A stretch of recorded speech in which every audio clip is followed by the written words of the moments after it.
Hello guys, Assalamualaikum. Kali ini aku kembali dengan suatu wadah yang berbeza. Dan apa yang aku nak sampaikan pada kali ini terpulanglah pada korang untuk percaya atau tidak. Ini adalah satu kisah yang aku dapat dan aku diceritakan balik pada korang untuk sama-sama kita ambil teladan, kita ambil pengajaran. Kisah yang aku nak sampaikan ini adalah bertajuk Kisah Seram Lampu Tingkat 3. Malam itu hujan turun renyai-renyai. Aku memandu pulang dari kerja seperti biasa.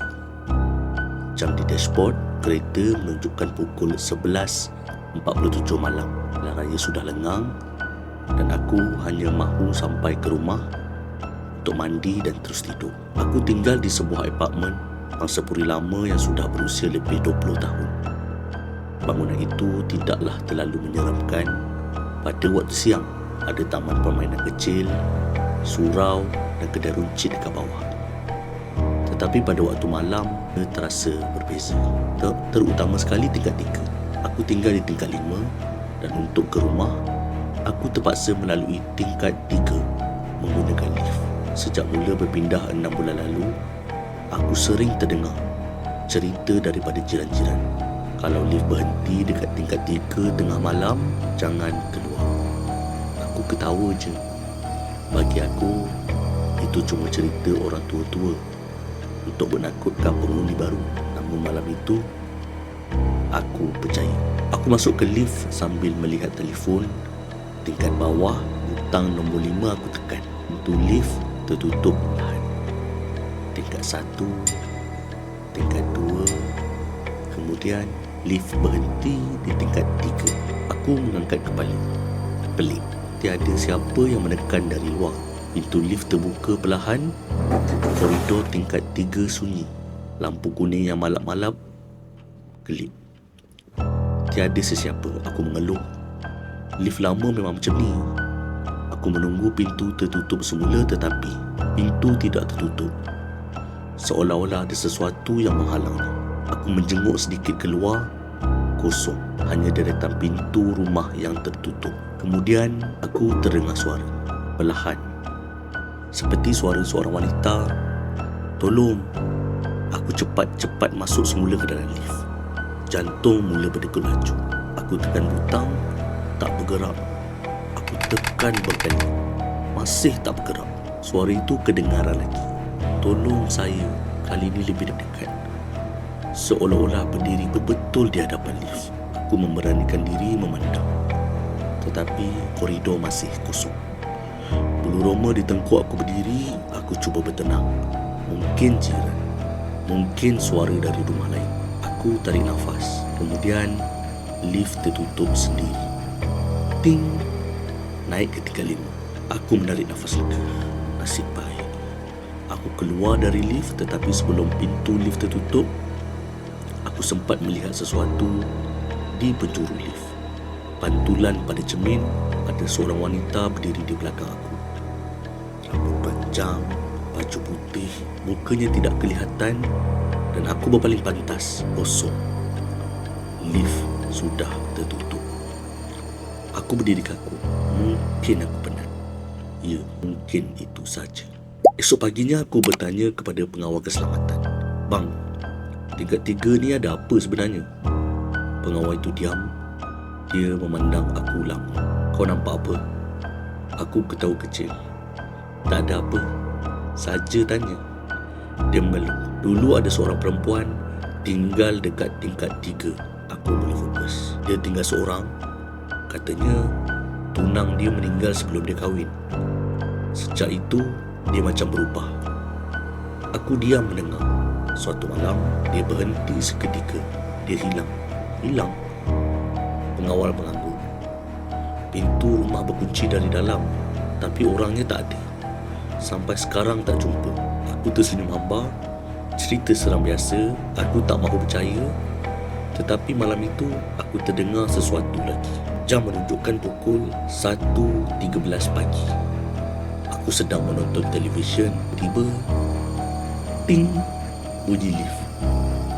Aku tidak menghiraukan. Namun beberapa saat kemudian, tok, bunyi orang berjalan dekat luar rumah. Perlahan menyeret kaki dan aku melihat melalui lubang pintu. Kosong, tetapi bunyi itu masih ada. Tok, aku membuka pintu sedikit. Koridor kosong, sunyi. Kemudian aku terpandang lift. Paparan digital menunjukkan angka 3. Aku menggerutkan dahi. Lift berhenti di tingkat 3 beberapa saat. Nombor itu berubah. 4, kemudian 5. Lift sedang naik, tetapi tak ada siapa yang panggil. Ting, pintu lift terbuka. Aku berdiri di hadapan rumah dan aku nampak seorang wanita berdiri di dalam lift. Rambut panjang, baju putih lusuh, kepalanya tunduk. Aku tak mampu bergerak. Dia tak keluar, hanya berdiri diam. Kemudian perlahan-lahan dia angkat kepala. Aku nampak wajahnya kosong. Bukan tak ada muka, tetapi wajahnya seperti kabur. Seolah-olah aku tidak dibenarkan melihatnya. Aku menjerit dan terus masuk ke rumah. Pintu aku kunci. Aku duduk di ruang tamu sehingga subuh. Tak berani tidur. Esoknya aku ke pejabat, tetapi aku tak mampu fokus. Bayangkan, wanita itu sentiasa ada dalam fikiran. Aku mengambil keputusan. Aku nak juga ketiga-tiga. Aku nak tahu apa sebenarnya yang berlaku. Malam itu, aku menggunakan tangga. Sampai di tingkat 3, sunyi. Lampu koridor masih malam. Rumah nombor 308. Rumah wanita itu. Pintu rumah kelihatan usang, seperti sudah lama tidak dibuka. Tetapi yang peliknya, ada cahaya dari dalam dan aku menghampiri. Jantung berdegup laju. Aku cuba mengintai melalui tingkap. Gelap. Kemudian aku terdengar suara. Tolong saya. Aku terkejut. Suara itu datang dari dalam rumah. Aku mengetuk perlahan. Tiada jawapan. Aku mengetuk lagi. Pintu rumah terbuka sendiri. Perlahan. Bau habuk menusuk hidung. Aku menuluh menggunakan telefon. Ruang tamu kosong. Perabot lama dipenuhi debu. Seperti rumah yang sudah lama ditinggalkan. Tetapi dekat atas meja ada secawan kopi yang masih berasap. Aku menelan air liur. Tak mungkin. Siapa yang buat kopi itu? Kemudian aku ternampak sebuah bingkai gambar seorang wanita dan seorang lelaki. Wanita itu sama seperti yang aku nampak dalam lift. Aku terasa seram. Tiba-tiba bilik di hujung rumah tertutup dengan kuat. Bam! Aku terlompat dan suara wanita itu kedengaran lagi. Lebih jelas. Tolong saya. Aku menghampiri bilik itu dan tangan aku menggigil. Aku buka pintu. Krik. Kosong. Tapi di dinding ada tulisan berkali-kali dengan pensil. Aku masih menunggu. Aku masih menunggu. Aku masih menunggu. Ratusan kali aku berundur. Kemudian terdengar bunyi di belakang. Aku berpaling. Wanita itu berdiri di pintu bilik. Diam. Memandang aku. Aku tidak mampu bergerak. Dia mengangkat tangannya menunjuk ke arah siling. Aku memandang ke atas. Ada sebuah pintu kecil menuju ke loteng dan aku memberanikan diri membukanya. Di dalam, aku menemui sebuah kotak kayu. Aku buka perlahan. Di dalamnya terdapat surat daripada tunang dia. Aku baca. Maafkan aku terpaksa pergi. Aku tidak mampu meneruskan hubungan ini. Aku harap kau akan melupakan aku dan meneruskan hidup. Aku terdiam. Jadi, dia tidak meninggal dunia. Dia meninggalkannya. Dan wanita itu terus menunggu sampai hilang. Aku memegang surat itu. Kemudian terdengar suara menangis. Aku berpaling. Wanita itu masih berdiri. Tetapi kali ini dia tersenyum. Senyuman yang sangat sedih. Air mata mengalir di pipinya dan dia memandang surat itu. Kemudian memandang aku. Perlahan dia mengangguk. Seolah-olah dia mengucapkan terima kasih. Tubuhnya semakin pudar, semakin samar dan akhirnya hilang. Lampu rumah tiba-tiba menyala terang. Bau hapak hilang. Suasana terasa ringan. Aku Aku segera keluar dari rumah itu dan pintu tertutup sendiri. Esokan harinya aku bertemu dengan pengawal keselamatan. Aku ceritakan semua. Dia hanya diam, kemudian dia berkata, "Rumah 308." Dia dan aku mengaku. Dia memandang aku dengan wajah pelik. "Rumah tu dah dirobohkan 3 tahun lepas." Aku ketawa kecil. "Janganlah bergurau bang." Dia menggeleng.